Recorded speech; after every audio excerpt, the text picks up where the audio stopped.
Do you know what your children do online? One out of three children fall a prey to cyber threat in India. Technology has great power, but power comes in with responsibility. We have a new term which is called TQ, that's the technology quotient. Internet addiction is now a clinical disorder. Everybody is chatting online, nobody is talking in the real. बच्चे जब बोलते हैं कि आप रात भर पढ़ाई कर रहे हैं, the whole world knows कि वो पढ़ाई नहीं कर रहे रहते.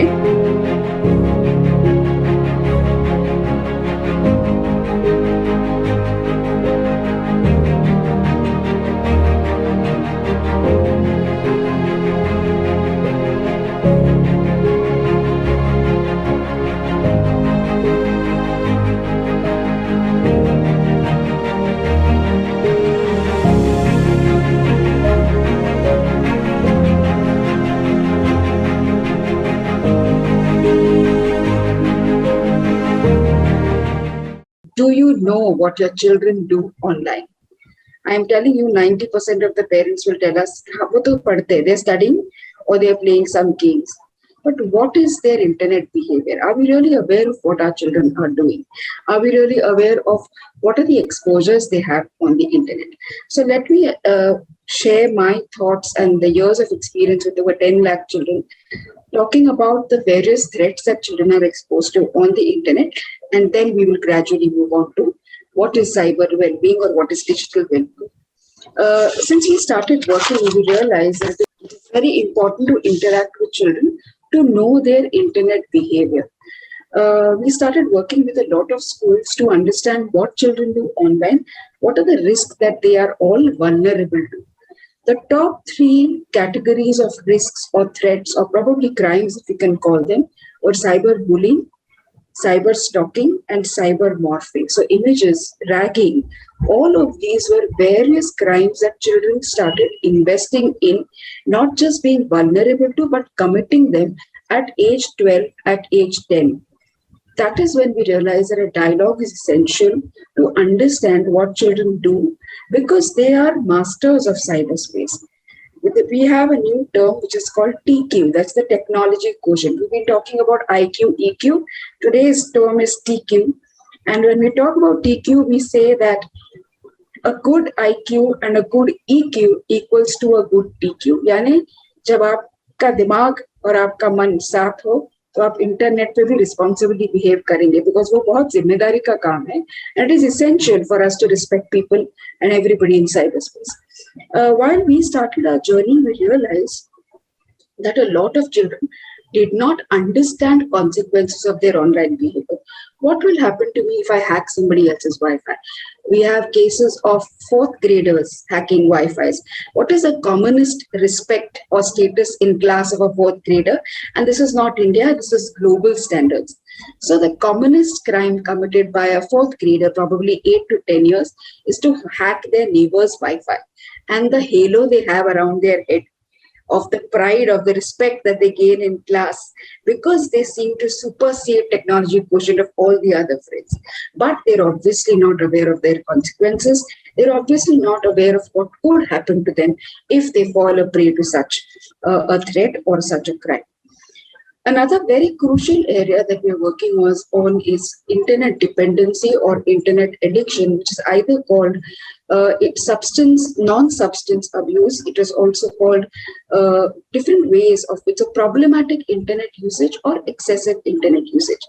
And I can tell you that in the pandemic, we've had over 150 cases reported of internet addiction. So for those of you who know, the DSM, which is the Directory of Mental Health Services, has claimed that internet addiction is now a clinical disorder, which needs intervention through medication and through therapy. So this year we had to almost hospitalize over 150 people ranging from the age of 5 to 85, because everybody is online. The youngest of the young is 2-year-olds, 1-year-olds, which are shown screens while they are crying, because everybody is, really caught up with the situation that we're in. So I believe we are not just coping with the pandemic today, we are coping with technology in a bigger form, and we are not equipped to handle technology the way our children handle them, which is why I think coming together to understand how we become digital guardians. So we're all guardians to children, not just us, the whole world.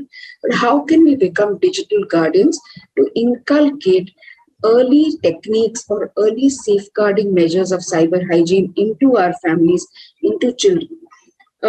Our study with youth and children talk about behavioral trends on the internet, and I'm just going to take you through one or two of them. The age group that we studied was 13 to 25. 80% of the 1,000 responders mentioned that they were affected by what they view online, which meant that about 30% of them had either feeling of sadness or low self-esteem. Considering our population, 30% is a huge number for us to deal with. From the 30% who were affected, 10% sought help, which proved to be very helpful. The others did not even want to reach out for help because they were not able to identify that they needed help. So I think the struggle here is the mammoth, the giantness of the issue, and the amount of effort this will take to bring us together to deal with mental health on a front like this. So I believe we have been working on the cause of mental well-being in cyberspace because that is an essential part that is very, very casually missed, but we're all online. So we need to look at cyberspace as another world that we're all living in. Our research also says that 1 out of 3 children fall a prey to cyber threat in India, which is again a very large number, especially constituting children under 10 years of age into various rackets of porn clips or child pornography, which is called CSAM, child sexual abuse of material, and various ways in which very, very young children are radicalized.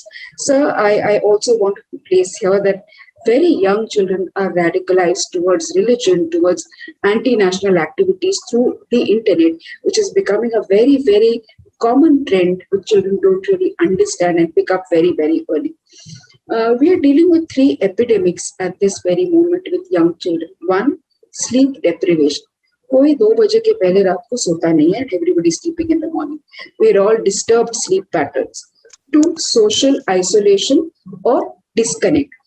So we as a country are a very close-knit country. You know, सबके घर खुले रहते हैं, people come, go, visit. From the close, bigger country, we've come to joint families. Then we've come to nuclear families. Now we're living in WhatsApp families, where 3 जन के family, WhatsApp family पे message आता है, खाना तैयार है, खा लो. So we are degenerating, we are disintegrating as a family unit, and children are completely isolated, so are parents. Everybody is chatting online, nobody is talking in the real, and that is a fear that we certainly need to work on. The third critical epidemic that we foresee is sexual deviancy, because what very young children are seeing online is extremely detrimental to their health. So how do we then ensure A, what our children do is safe, 2, what our children do is right, 3, how do we take the responsibility of what they do? Are we cured? Are we equipping ourselves to deal with protecting our children in cyberspace, and moreover, looking after their psychological or mental well-being? I think this is what digital well-being is all about, which constitutes of 5 critical worlds within itself. In the 5 digital well-being terms, I would say physical well-being, mental well-being, emotional well-being, social well-being, and digital or cyber well-being. We cannot exclude the cyber element from well-being from our lives because we are more alive and active on that space. We have many, many cases of children feeling very, very sad about the likes that they get or they don't get, or engaging in self-harm or even suicide because they are not appreciated by followers or they are not accepted. And we really very strongly believe that children are fighting a different battle altogether. I remember sir talking about no technology when we were in school, and I want to place here that if I had WhatsApp in grade 7, I would never pass grade 10. Our children are multitasking, our children are fabulous at it, but they're also dealing with tremendous peer pressure. The first thing that children tell us कि whatever happens अपने mummy daddy को हमारे मत बताओ क्योंकि हमारा phone लेके जाएंगे, हमको फोन नहीं मिलेगा, खाना मत दो, बाकी कुछ मत दो, चलेगा पर फोन जाना नहीं चाहिए.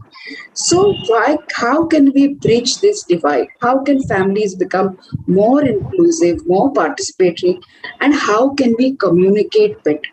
So we use a lot of parental controls. You know, Netflix पे password लगाओ या फिर phone पे password लगाओ. ये 4 साल का बच्चा भी ओपन कर सकता है because they are very poor passwords and the whole world knows. So password के बजाय या पेरेंटल कंट्रोल के बजाय we talk about communication being the best control और best communication tool. If you allow communication to happen within your families, I think you groom your children towards a more evolved, a more responsible citizen, not just a netizen, but also a citizen. And I think which is the need of the hour today, so that we can all come together and not just protect our children, but look after ourselves in cyberspace. The reason why we're putting this across is because I strongly believe that this is not just about our country, it's about children in general who need help, who need us to be equipped to protect and to to cushion their damage through awareness, through our different ways. If we can provide safety nets for children, this will cushion their damage and they will be groomed to use technology with a great sense of responsibility. And that does not definitely mean technology is bad. And that's the disclaimer that we share. हम technology के खिलाफ नहीं. We are here to promote responsible and constructive usage of technology, which is the potential our children have, which is absolutely underutilized. And I think the trend across the country is addict तो अपने बाजू वाले का बच्चा होता है. It is never going to happen in our family. So red flags are missed. Very, very happy. What are the 4 critical red flags of internet behavior your child shows? Loss of appetite or excessive eating, socially totally withdrawn, taking the phone to the washroom, hiding the phone behavior, hiding phones under the pillow and going out to sleep, pretending to study. So बच्चे जब बोलते हैं कि हम रात भर पढ़ाई कर रहे हैं, the whole world knows कि वो पढ़ाई नहीं कर रहे रहते, and they're doing many other things than that. But I'm not pointing that out because they also need their own space. But I think it is important to pick up red flags. When a phone is taken away from a child's hand, the look that the child gives us, I think we'll die of shock. Everybody's been there as a parent and they've experienced this behavior. Extreme aggression and violence. We've had cases where children of age 10 and 12 have beaten parents up because their devices have been taken away, and parents have to be hospitalized because of the violence that has been caused. Or we've seen tremendous amount of anger in children because of the phone being taken away. No device given to them causes anger, aggression, self-harm. They continuously are obsessed with their online behavior, continuously posting. So all these things are very minor triggers which start very early, which don't happen overnight. तो आज अगर phone दे दिया बच्चे को तो कल से बच्चा एडिक्ट नहीं बनता है. It takes a while, but you need to be observant as a parent of these behaviors and you need to pick it up. So parenting is a huge challenge. So we are either highly lenient or we are extremely stubborn and autocratic, and we don't allow any behavior. And both are very extreme, but there is no balance there. So I think picking up red flags, picking up unusual behaviors in children early, and seeking help. So let us identify first what are the common things children do online. 1, online games. Has everybody heard of PUBG? I'm sure they have had. So I'm sure most of you don't know that PUBG was a game 16-year plus rated because of sexual content and violence, played by 7-year-olds in our country and everywhere else. So understand game ratings. Game rating कैसे देते हैं? Google पे 4.5 बकवास rating.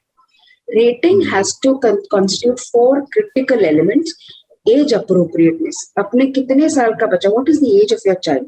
Can a 5-year-old play PUBG? No, it is meant for a certain age group. Do we allow our children to vote? No, because there's an age limit.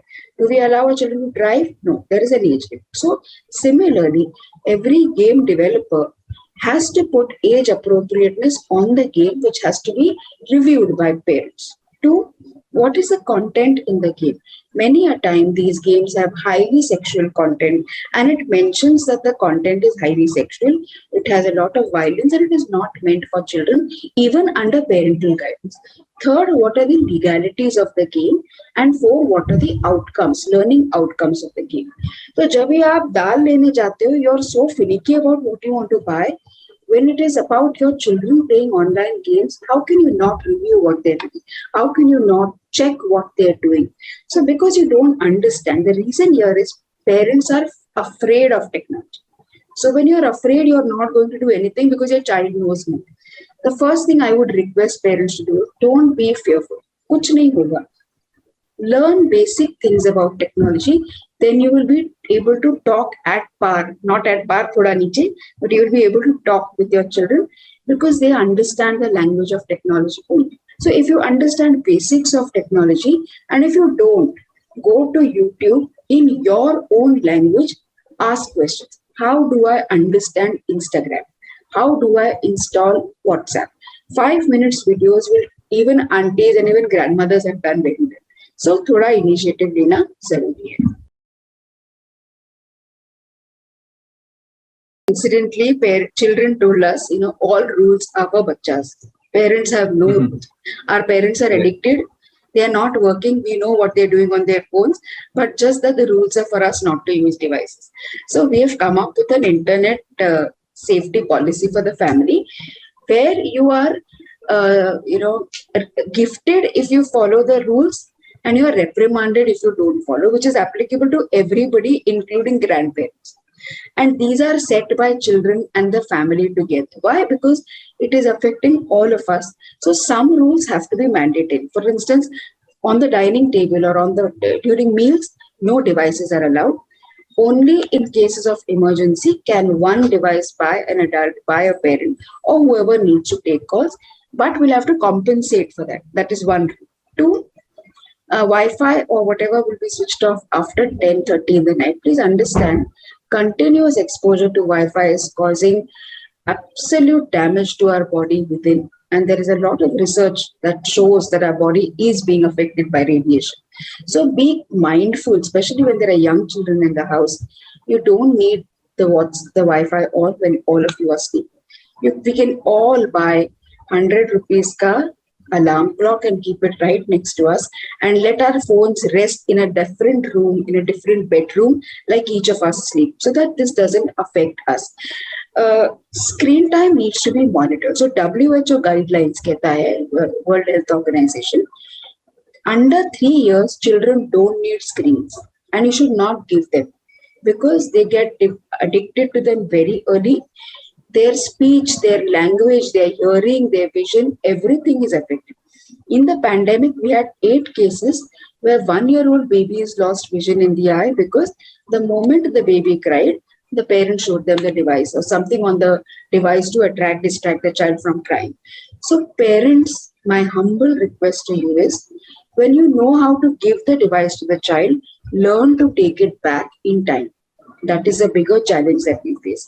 Secondly, for parents, be a little mindful about your internet usage or your online behavior, because your children know what you do.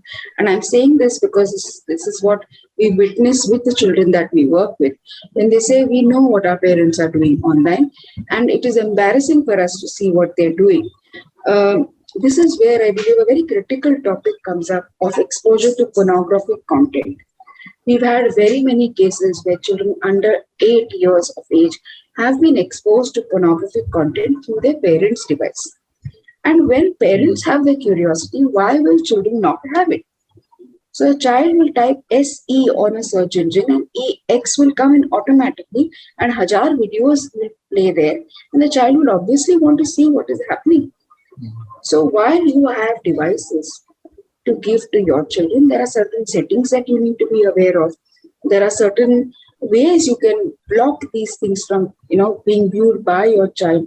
So there are very simple ways of doing it. I think if you just allow your mind to learn a little more about technology, you will be able to handle it. And the last thing on this topic is, if you feel you are distressed with your technology usage, please seek help.